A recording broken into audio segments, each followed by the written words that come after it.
do you want? Bring me some reapers.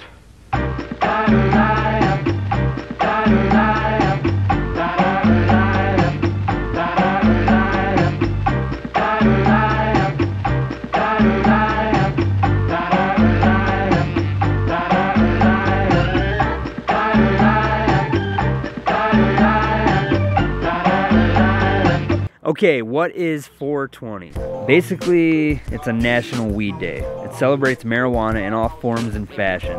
A day where stoners from all walks of life come together and get stoned. Now, what are my views on this? Now, as someone who's very open about being a recovering drug addict, I'm sure you think that I'm totally against it, but that couldn't be further from the truth. Let me explain. I think there's drugs and then there's weed. Now some people think that weed belongs in that same category as drugs, but I disagree. It brings people together sometimes.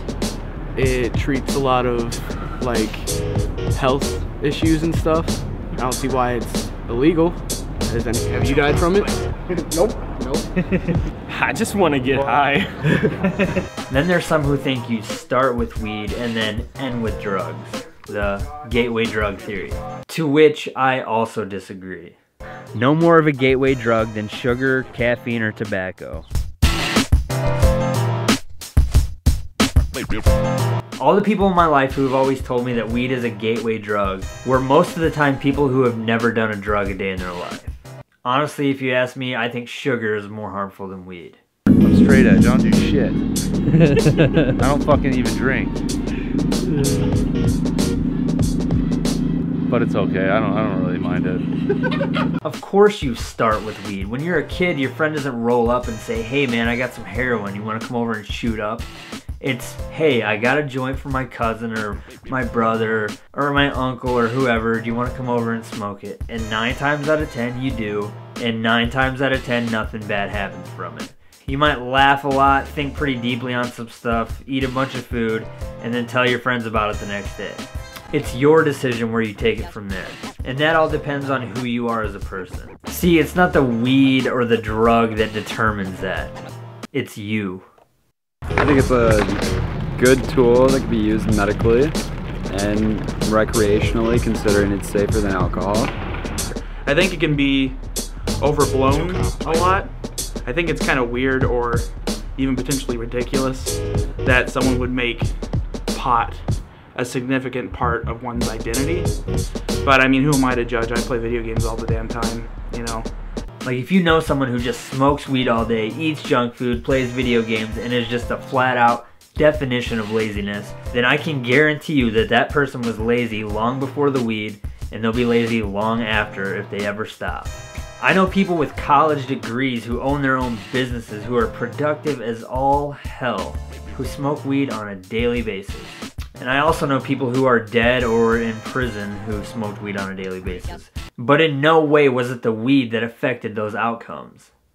We really need a safe haven for people, you know what I mean? Because if it's legal somewhere else, then you have the right in this country to move somewhere else to go do what you do. Fucking, you know, just take a load off, dude. Just like, get all those bad ideas out of your mind. Just, you know, smoke a blunt, smoke a bowl, hit a bong, you know, just take it easy.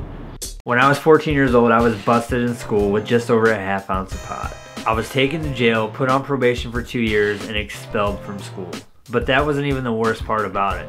The worst part was that after that point, I was looked down on by everyone.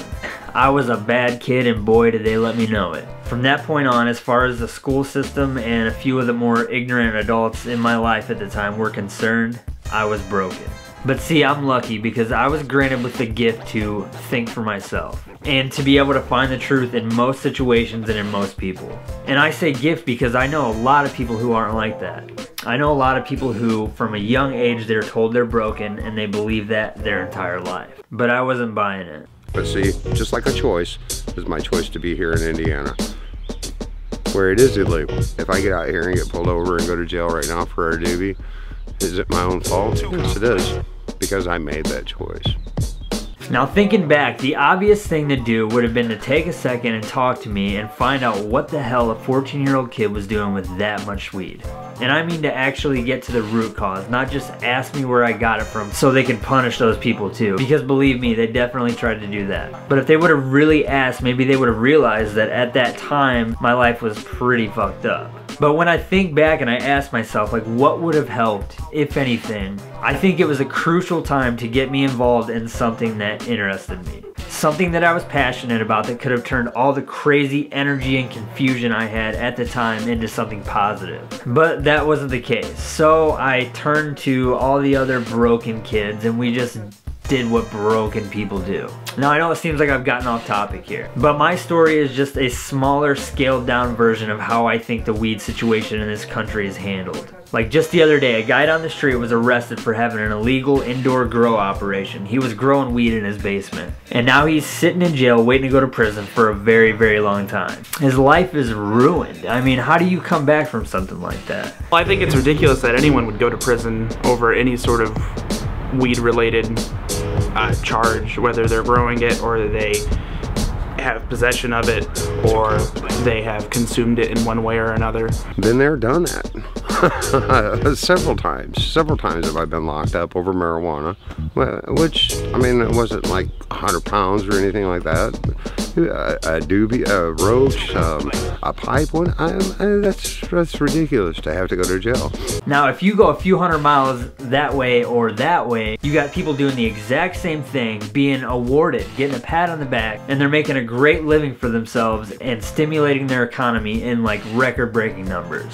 Not to mention the medical benefits and its use as a sustainable replacement for a lot of things that we use in our society today that just calls for the destruction of the environment. Now, as I've gotten older, I've realized that the same people who like to punish little kids and brand them forever broken are the same people who run this country. I like to call them textbook people.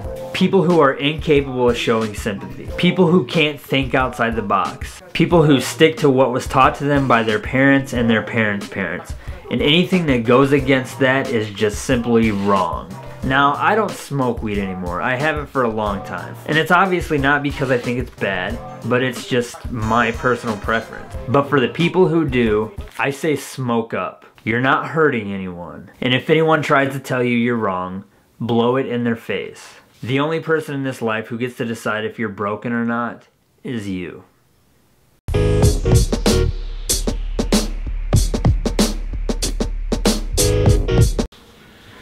That's it.